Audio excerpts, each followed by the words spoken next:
Nobody on Flight 892 paid any attention to the young woman in seat 18B until she became their only hope for survival.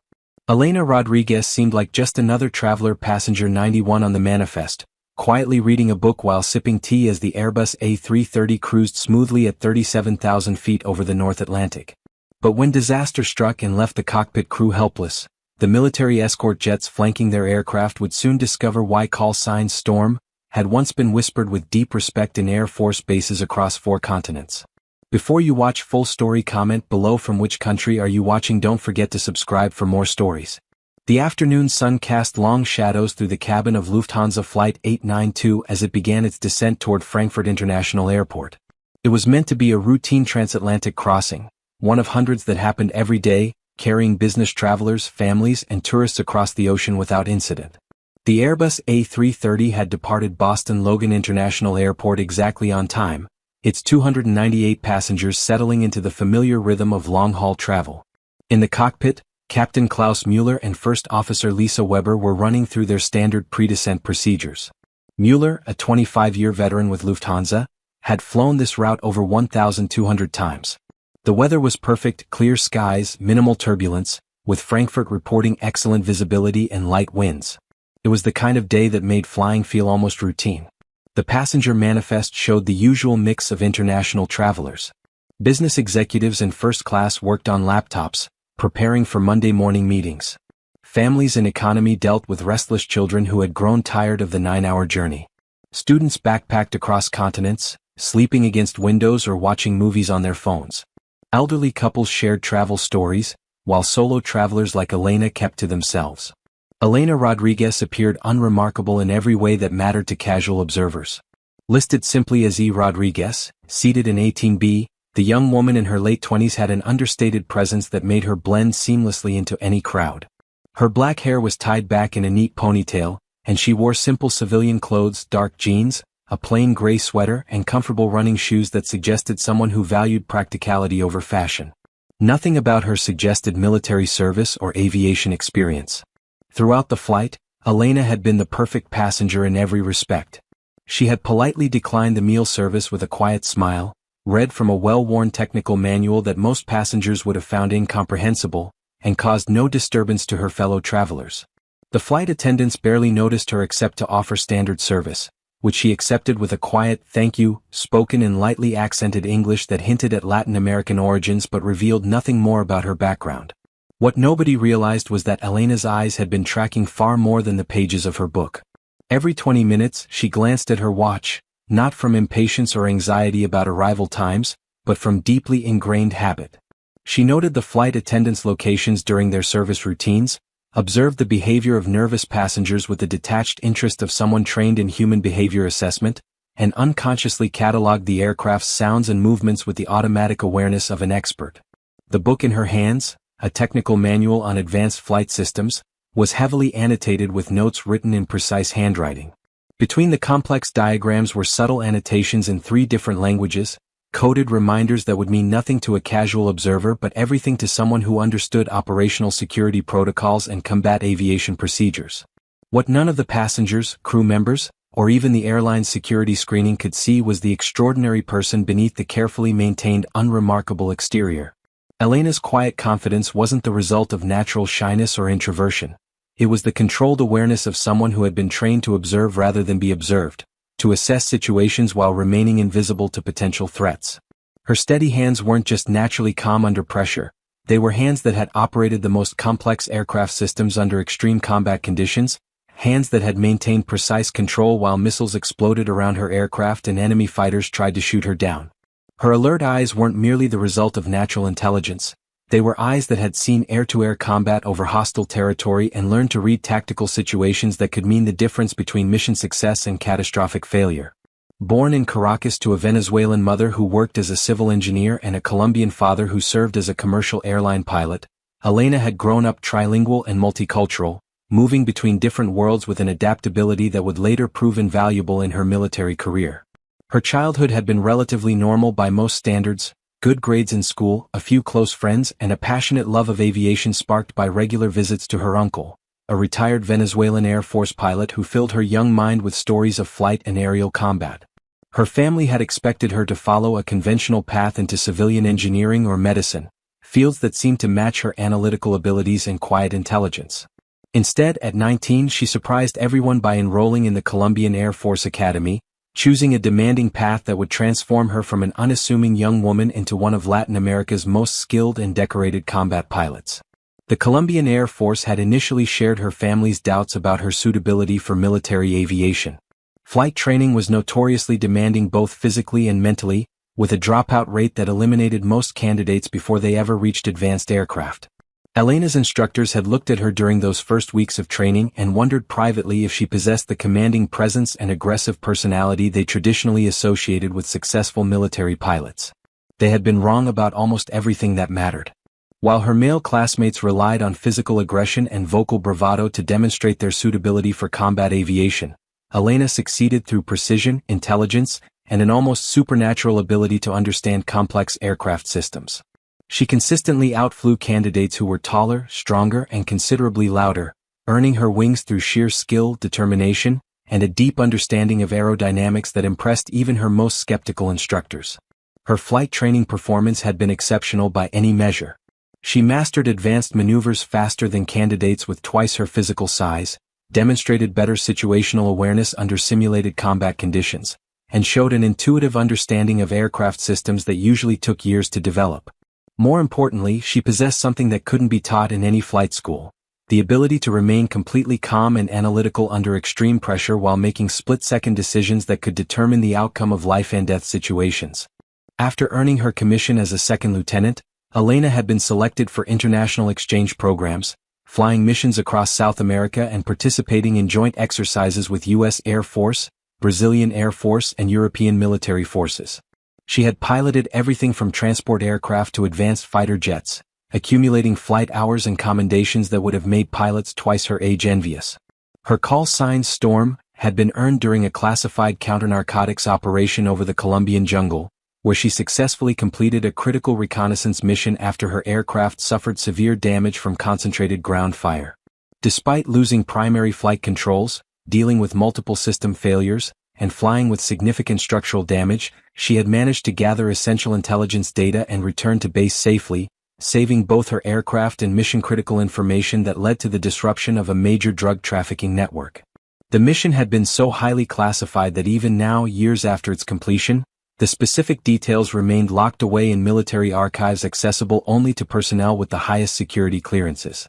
What was known among the international military aviation community was that Captain Elena Rodriguez had demonstrated flying skills under combat conditions that bordered on the impossible.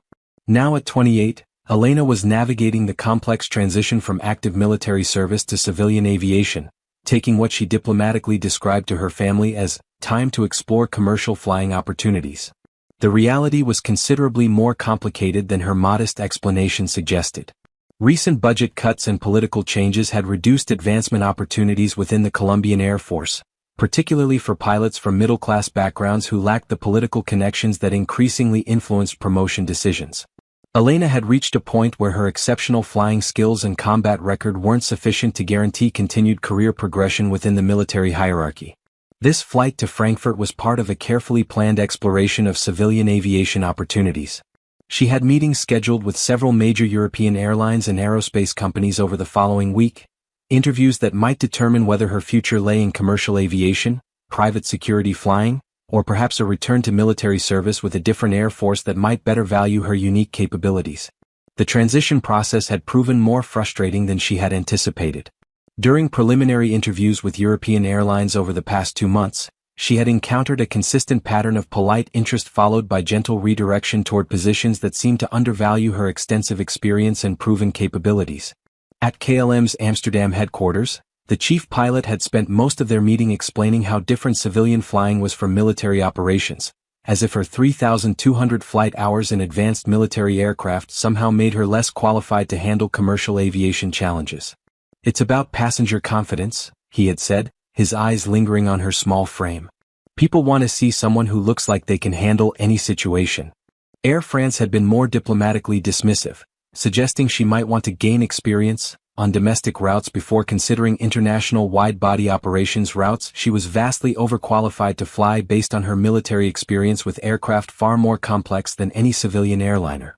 At 2:47 p.m. local time, Flight 892 was 18 minutes from its scheduled arrival at Frankfurt International Airport when Captain Mueller keyed his microphone to begin the standard pre-landing announcement that he had delivered thousands of times during his career.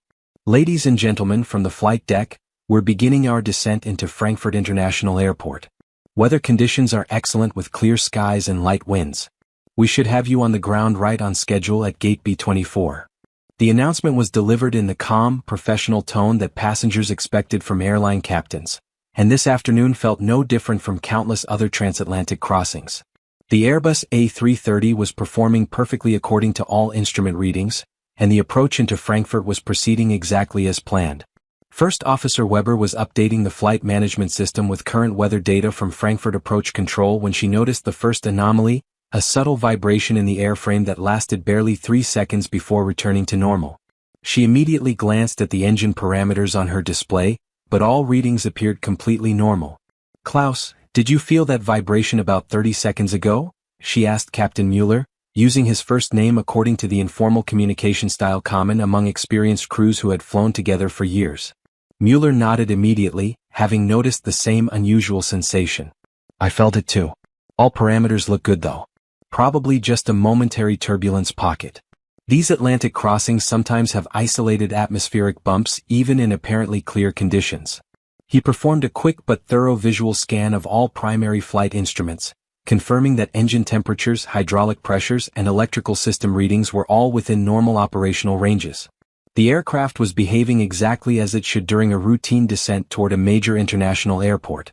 What neither pilot could have realized was that the momentary vibration was actually the first symptom of a catastrophic structural failure developing deep within the aircraft's wing assembly. A microscopic crack in a critical wing spar, completely undetectable during routine maintenance inspections, had been growing gradually over hundreds of flight cycles, weakened by the repeated stress of pressurization cycles and normal flight operations. The crack had finally reached a critical size where the metal structure could no longer handle the aerodynamic loads being placed on it during normal flight operations. At 2:49 p.m., the hairline crack became a complete structural failure that would change everything. The wing spar separation happened in milliseconds, but its effects cascaded through multiple aircraft systems with devastating speed that caught both pilots completely unprepared. The structural failure caused immediate and severe damage to fuel lines, hydraulic systems, and electrical conduits running through the wing structure. Within seconds, the aircraft began experiencing a cascade of system failures that transformed the quiet, professional flight deck environment into chaos. The first indication in the cockpit was a violent shudder that seemed to shake the entire aircraft from nose to tail, followed immediately by a series of warning lights and electronic alarms that turned the previously peaceful afternoon flight into an emergency that would test every skill and piece of training the experienced crew possessed. "Master warning. Master caution," Weber called out, her voice sharp with sudden adrenaline as emergency displays illuminated across the cockpit instrument panel. "We're showing multiple hydraulic system failures, fuel system malfunction, and electrical problems across primary and backup systems." Before Mueller could formulate a response to the rapidly developing emergency, the situation became exponentially worse. The structural damage was so severe that it had compromised the aircraft's primary and backup flight control systems simultaneously. The Airbus A330 sophisticated fly-by-wire control system, normally stable and predictable, began reporting that primary flight controls weren't responding properly to pilot inputs. Mueller immediately took manual control and fought against the flight controls as the aircraft began an uncommanded roll to the right that threatened to develop into an unrecoverable spiral. The advanced electronic flight system that made modern airliners safe and manageable was failing catastrophically, leaving the experienced pilots with an aircraft that suddenly seemed determined to tear itself apart in midair. "Mayday, mayday, mayday," Mueller transmitted on the international emergency frequency, his voice maintaining professional composure despite the life-threatening crisis unfolding around them. "Lufthansa 892 Heavy, we are experiencing multiple system failures and possible structural damage. Requesting immediate vectors to nearest suitable airport and emergency services standing by." The response from Frankfurt Approach Control was immediate and professional, but couldn't address the fundamental problem they were facing. Flight 892 was 18 minutes from Frankfurt with 298 souls on board, and the aircraft was rapidly becoming completely uncontrollable using conventional flight procedures. In the main passenger cabin, the violent shaking and sudden, uncontrolled altitude changes had triggered widespread panic among the travelers who had been peacefully preparing for landing just minutes earlier. Oxygen masks dropped automatically from overhead compartments as the aircraft's damaged systems interpreted the erratic flight behavior as a potential rapid decompression event.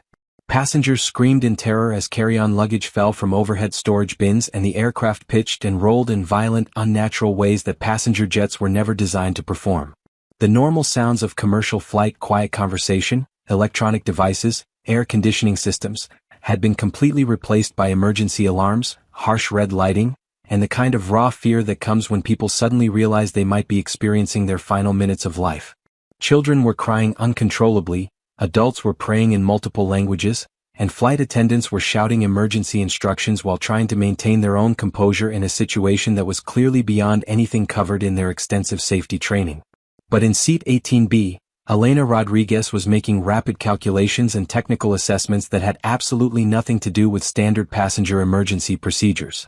Her trained ear had immediately recognized the specific sound signature of major structural failure, not just routine mechanical problems, but the kind of catastrophic metal separation that could compromise multiple aircraft systems simultaneously and make the aircraft essentially unflyable using normal techniques.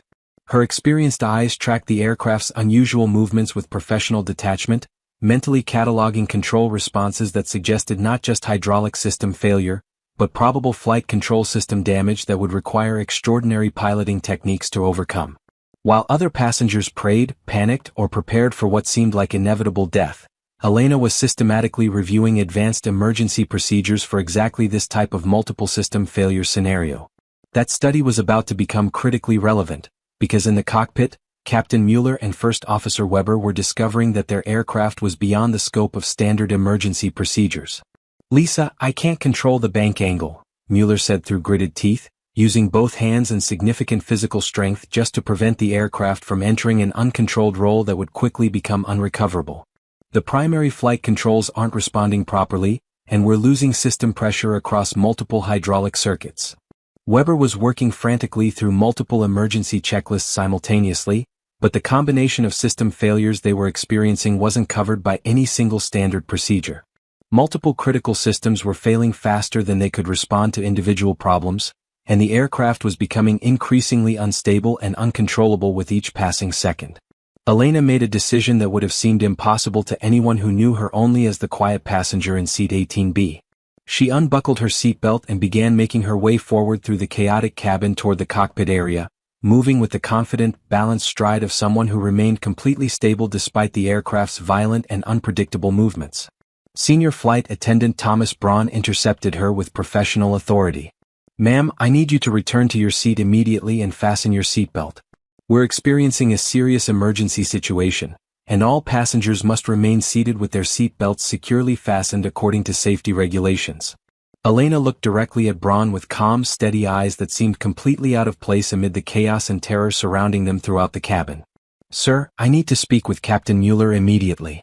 I'm a military pilot with extensive experience in aircraft emergency situations involving multiple system failures, and I believe I may be able to provide assistance that could save this aircraft and everyone on board."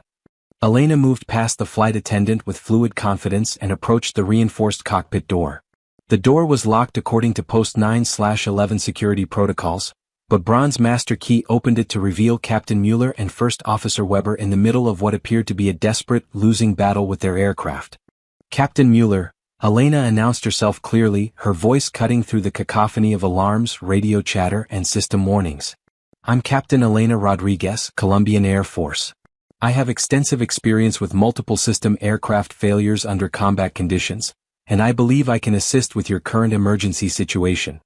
Mueller's initial reaction was a mixture of disbelief and irritation. "Ma'am, I appreciate your offer to help, but this is not the appropriate time for." "Captain, you're dealing with catastrophic structural failure that has compromised multiple primary flight systems simultaneously," Elena interrupted with calm authority, her trained eyes quickly scanning the cockpit instrument displays. "Your immediate concern should be preventing the aircraft from entering an unrecoverable attitude while maintaining sufficient control authority to reach a suitable landing location." Weber looked up from her emergency checklist, genuinely surprised by the technical accuracy and professional terminology. How do you know our current system status and flight condition? Because I can read your instrument displays and I've been monitoring your radio communications with approach control. More importantly, I've trained extensively for exactly this type of emergency scenario. You're attempting to use standard Airbus emergency procedures, but this particular failure combination requires manual flight techniques that go beyond conventional civilian pilot training programs. Mueller was about to dismiss her claims again when the aircraft suddenly pitched into an even steeper dive, forcing him to use both hands and considerable physical strength just to prevent complete loss of control. The standard recovery techniques taught in civilian flight training weren't working, and his available options were rapidly diminishing with each passing second. What specific manual flight techniques are you referring to? Weber asked, desperation beginning to creep into her previously professional composure. Elena moved closer to the central instrument console, her experienced eyes scanning the flight instruments and system displays with the practiced efficiency of someone who could read complex aircraft systems as easily as most people read newspapers. You're fighting against the aircraft instead of working with the remaining functional systems. In a situation like this, you need to use asymmetric thrust management combined with differential rudder and spoiler inputs to maintain directional control, while using pitch trim adjustments to manage aircraft attitude instead of trying to force unresponsive primary flight controls. Your engines can provide both forward propulsion and directional control if you manage the individual power settings correctly, Elena explained, positioning herself where she could reach both the engine thrust levers and the remaining functional flight controls. Combined with careful use of whatever flight control surfaces are still responding, you can essentially fly the aircraft like a large fighter jet with extensive battle damage. I've successfully recovered aircraft using these techniques before. Mueller looked at Elena, his expression shifting from professional skepticism to desperate hope. Can you actually help us regain meaningful control of this aircraft? I can attempt it, but I'll need direct access to the flight controls, and you'll need to trust techniques that aren't covered in standard civilian operating procedures.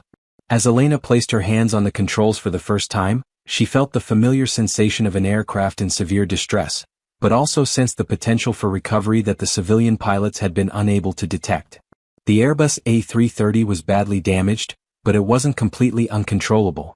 The moment Elena's hands made contact with the thrust levers, she immediately felt the aircraft fighting desperately for its life. She had perhaps 60 seconds to demonstrate that her combat aviation experience and unconventional recovery techniques could work on a civilian airliner. Captain Mueller, reduce your rudder pressure by exactly half and hold that position steady, she commanded with absolute authority. Lisa, I need continuous altitude and airspeed callouts every 15 seconds. We're going to use differential engine power settings to control our flight path instead of relying on the damaged primary flight controls. Mueller felt the aircraft's flight behavior change almost immediately as Elena began applying incredibly subtle, precise modulations to the engine thrust settings. Instead of the violent, uncontrolled movements they'd been experiencing, the Airbus began responding to control inputs in ways that seemed impossible given the extent of their documented system failures. 12,000 feet, airspeed 285 knots and decreasing steadily, Weber called out, her voice carrying the first hint of hope she'd felt since the emergency began. The aircraft was still falling rapidly toward the ground, but its flight path was becoming significantly more predictable and controllable under Elena's unconventional management. What Elena was accomplishing defied everything that civilian aviation training taught about proper engine management and flight control techniques. She was using rapid, microscopically precise changes in individual engine power output to create differential thrust that functioned essentially like rudder control, while simultaneously using the aircraft's remaining functional trim systems to manage pitch attitude in ways that Airbus designers had never intended or imagined possible. 20 miles away, Major Hans Schmidt was watching Flight 892's flight path with growing amazement from his German Eurofighter Typhoon. The civilian airliner had been in an uncontrolled descent when the military jets first made visual contact, but now it was following a more stable trajectory that suggested someone had regained at least partial control of the aircraft. 10,000 feet, airspeed 270 knots and stabilizing, Weber reported, her voice carrying genuine hope. Rate of descent is decreasing significantly. We're actually approaching something that resembles level flight. Elena continued her precise control inputs while directing Mueller to contact Frankfurt approach. We're going to attempt a straight-in approach to their longest available runway. We won't be able to execute any kind of standard approach pattern, but I believe I can get us lined up for a direct approach if they can clear the entire airspace for us. Flight 892 touched down on Frankfurt's runway 25L at 3:23 p.m. with a smoothness that defied every expectation of anyone who understood the severity of their mechanical failures. The landing was so gentle that passengers initially wondered if they were still airborne, until the familiar sound of reverse thrust and the sight of emergency vehicles racing alongside confirmed that they were safely on German soil. "Ladies and gentlemen," from the flight deck, Elena announced over the cabin address system. "Welcome to Frankfurt International Airport. Please remain seated with your seat belts fastened while emergency personnel ensure all aircraft systems are completely secure." The passenger cabin immediately erupted in sustained applause, cheers, and emotional celebrations. People were crying tears of relief, laughing with hysteria and joy, and embracing complete strangers as the overwhelming reality of their survival began to settle into their consciousness. Major Schmidt had landed his Eurofighter and was walking rapidly across the tarmac toward Flight 892 when he received critical information from German Air Force Command. The pilot who just accomplished that impossible recovery, her military call sign is Storm. She's the same pilot who completed that highly classified operation over the Andes Mountains when her aircraft was hit by multiple surface-to-air missiles and she still managed to complete her reconnaissance mission. Schmidt stopped walking abruptly, his expression immediately shifting from professional interest to something approaching deep reverence. Captain Elena Rodriguez, call sign Storm, was already a legend throughout the international NATO aviation community. As Elena emerged from the aircraft, still wearing civilian clothes but now carrying herself with the unmistakable bearing of a pilot who had just accomplished something truly extraordinary, Schmidt and his wingman immediately snapped to rigid military attention in a salute that would become one of the most widely photographed moments in modern aviation history. Within minutes, dozens of military aviation experts, commercial airline pilots, and emergency response professionals were standing at attention on the Frankfurt International Airport tarmac, participating in an unprecedented display of respect for a pilot whose skills had just redefined what the aviation community considered possible in civilian emergency situations. She was no longer just Passenger 91. She was Captain Elena Rodriguez, call sign Storm, the pilot who had proven definitively that being consistently underestimated by others could sometimes become the greatest tactical advantage of all. Her story would be told in aviation schools worldwide, not merely as an example of exceptional technical flying skill, but as a powerful reminder that the most extraordinary human capabilities often come disguised in the most unexpected packages.